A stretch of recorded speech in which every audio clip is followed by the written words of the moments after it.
अंधी आस्था अंधभक्ति को जन्म देती है। अंधभक्ति से भोले भाले लोगों का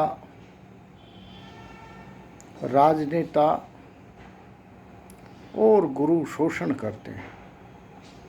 उनका समय, मन, बुद्धि और दौलत इन गुरुओं को समर्पित हो जाती है तथा राजनेता भी इनका फायदा उठाते हैं। बहरी आस्था पाखंड को जन्म देती है। पाखंड से समाज में नाना प्रकार की कुप्रथाएं पैदा होती हैं, जैसे देवदासी, सती प्रथा और मानव बलि।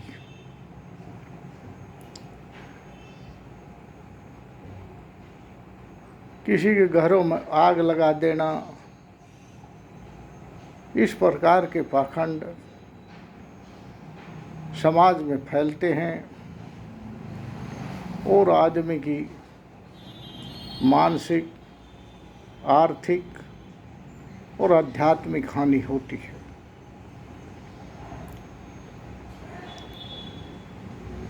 स्वार्थ से भरी आस्था, स्वार्थी लोग भोले लोगों को आस्था के नाम पर बहकाते हैं और वो हिंसा को जन्म देती है। विभिन्न प्रकार के धर्म के झूठे नंबरदार लोगों को लड़ाते हैं और खून बहाते हैं। राजनेता राजनीति करते हैं और विभिन्न धर्म के लोगों को, विभिन्न आस्थाओं के लोगों को आपस में झगड़ा करवाते हैं। भयंकर हिंसा फैलती है। इसके कारण कई धार्मिक युद्ध हुए जिनको क्रूसेड्स कहा गया। लाखों लोगों की मौत हुई और आज भी यही चल रहा।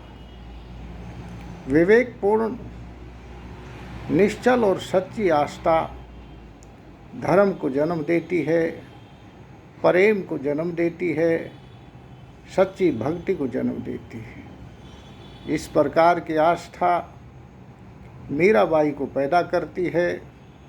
इस प्रकार की आस्था कबीरदास और रविदास को पैदा करती है। इस प्रकार की आस्था गुरु नानक को पैदा करती है। इस प्रकार की आस्था ईसा मसीह को पैदा करती है और अनेक बागी फकीर और सूफी संत इसी आस्था के कारण पैदा हुए। इसी आस्था के कारण रामकृष्ण परमहंस पैदा हुए, जिनके शिष्य विवेकानंद ने संपूर्ण विश्व में धर्म का डंका बजाया। इस प्रकार मैं कहता हूँ कि आस्था केवल विवेकपूर्ण और निश्चल हो तो आदमी भगत हो सकता है। धन्यवाद।